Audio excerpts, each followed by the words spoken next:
मौसूल युद्ध के कारण जब श्री कृष्ण के कुल के अधिकांश लोग मारे गए तो श्री कृष्ण ने प्रभास क्षेत्र में एक वृक्ष के नीचे विश्राम किया। वहीं पर उनको एक भील ने भूलवश तीर मार दिया जो कि उनके पैरों में जाकर लगा। इसी को बहाना बनाकर श्री कृष्ण ने देह को त्याग दिया। बलराम भी समुद्र में जाकर समाधि ले लेते हैं। जब अर्जुन के पास यह समाचार पहुंचता है तो वे द्वारिका पहुंचते हैं। उनके द्वारिका पहुंचने पर भगवान श्री कृष्ण की सभी पत्नियों सहित कई यदुवंशी महिलाएं बिलख बिलख कर रोने लगती हैं। पति और पुत्रों से हीन हुई इन स्त्रियों के आर्तनाद को सुनकर अर्जुन भी रोने लगते हैं। उनसे उन स्त्रियों की ओर देखा नहीं जाता है। उनकी आंखों से लगातार अश्रुधारा बहने लगती है। यदुवंश की सभी स्त्रियां अर्जुन को घेरकर इस आस में बैठ जाती हैं कि अब हमारे बारे में कोई तो निर्णय लेने वाला आया।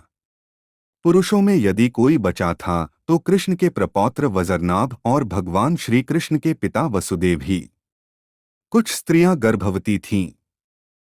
श्री कृष्ण की पत्नियों से मिलने के बाद अर्जुन अपने मामा वसुदेव से मिलने बड़ी हिम्मत करके उनके महल जाते हैं। श्री कृष्ण के पिता वसुदेव अर्जुन को देखते ही रोने लगते हैं और उन्हें अपने गले लगा लेते हैं। कुछ समय बाद वे अर्जुन को यदुओं की आपसी लड़ाई का सारा किस्सा सुनाते हैं और बाद में श्री कृष्ण एवं बलराम के परमधाम चले जाने के बारे में कहते हैं। वसुदेव यह भी कहते हैं कि श्री कृष्ण कह गए थे कि तुम अर्जुन आओगे और तुम ही अब इन स्त्रियों के बारे में निर्णय लोगे। तुम्हारे यहाँ से चले जाने के बाद इस द्वारिका नगरी को समुद्र डुबो देगा। कुछ समय रुककर वसुदेव कहते हैं कि मेरा भी अंतिम समय आ गया है और तुम ही मेरा अंतिम संस्कार करोगे। अर्जुन वसुदेव की बात सुनकर मन ही मन बहुत दुखी होते हैं।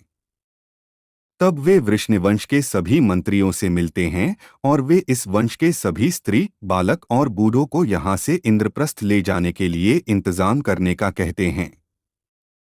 उस दिन अर्जुन रात को द्वारिका में ही रुकते हैं। सुबह समाचार मिलता है कि वसुदेव ने अपनी देह छोड़ दी। यह समाचार सुनकर द्वारिका में फिर से महिलाएं रोने बिलखने लगती हैं। तब अर्जुन अपने मामा वसुदेव के अंतिम संस्कार की तैयारी कर उन्हें नगर से दूर एक स्थान ले जाते हैं। उस समय हजारों की संख्या में द्वारिकावासी भी उनके साथ होते हैं। पीछे पीछे वसुदेव की पत्नियां भी चल रही थीं। उनकी 4 पत्नियां थीं, देवकी, भद्रा, रोहिणी और मदिरा। जब चिता में आग लगा दी गई तो वे सभी पत्नियां भी उस चिता पर जा बैठीं। यह भयानक दृश्य देख अर्जुन का दिल फट जाता है। इसके बाद अर्जुन उस स्थान पर गए जहां यदुवंशी आपस में लड़कर मारे गए थे। वहां कई संख्या में वीरों के शव पड़े थे। अर्जुन ने सभी का अंत्येष्टि कर्म किया और 7वें दिन प्रेतविधि कर्म करके अर्जुन सभी द्वारिकावासियों के साथ वहां से निकल पड़े। उनके साथ ऊंट, घोड़े, खच्चर, बैल, रथ आदि पर सवार द्वारिकावासियों के साथ ही भगवान श्री कृष्ण की 8 पत्नियां भी थीं। साथ में श्री कृष्ण का प्रपौत्र वज्रनाभ भी था। कहते हैं कि यह लाखों लोगों का लश्कर था। अर्जुन के द्वारिका से निकलते ही नगरी समुद्र में डूब जाती है। इस अद्भुत दृश्य को द्वारिकावासी अपनी आंखों से देखकर आश्चर्यचकित हो जाते हैं। उस समय वे सभी बस यही सोचते हैं कि देव की लीला अद्भुत है। यह समुद्र तब तक रुका था जब तक कि हम सभी द्वारिका के बाहर नहीं निकल जाते। रास्ते में भयानक जंगल आदि को पार करते हुए वे पंचनद देश में पड़ाव डालते हैं। वहां रहने वाले लुटेरों को जब यह खबर मिलती है कि अर्जुन अकेले ही इतने बड़े जनसमुदाय को लेकर इंद्रप्रस्थ जा रहे हैं तो वे धन के लालच में वहां धावा बोल देते हैं। अर्जुन चीखकर लुटेरों को चेतावनी देते हैं, लेकिन लुटेरों पर उनकी चीख का कोई असर नहीं होता है और वे लूटपाट करने लगते हैं। वे सिर्फ स्वर्ण आदि ही नहीं लूटते हैं बल्कि सुंदर और जवान महिलाओं को भी लूटते हैं। चारों ओर हाहाकार मच जाता है। जैसे तैसे अर्जुन यदुवंश की बची हुई स्त्रियों व बच्चों को लेकर इंद्रप्रस्थ पहुंचते हैं। यहाँ आकर अर्जुन भगवान श्री कृष्ण के प्रपौत्र वज्र को इंद्रप्रस्थ का राजा बना देते हैं। बूढ़ों, बालकों व अन्य स्त्रियों को अर्जुन इंद्रप्रस्थ में रहने के लिए कहते हैं। इसके बाद वज्र के बहुत रोकने पर भी अक्रूर जी की स्त्रियां वन में तपस्या करने के लिए चली जाती हैं।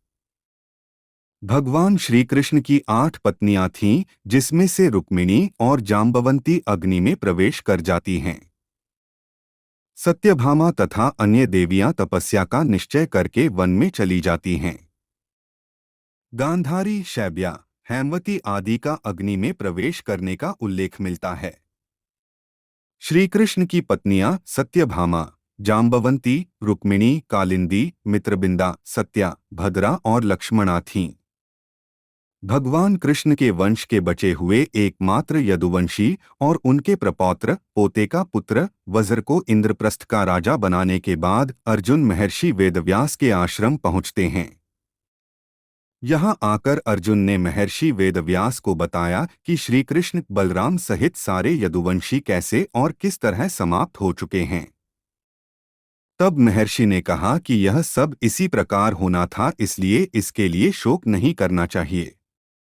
अर्जुन यह भी बताते हैं कि किस प्रकार साधारण लुटेरे उनके सामने यदुवंश की स्त्रियों का हरण करके ले गए और वे कुछ भी न कर पाए।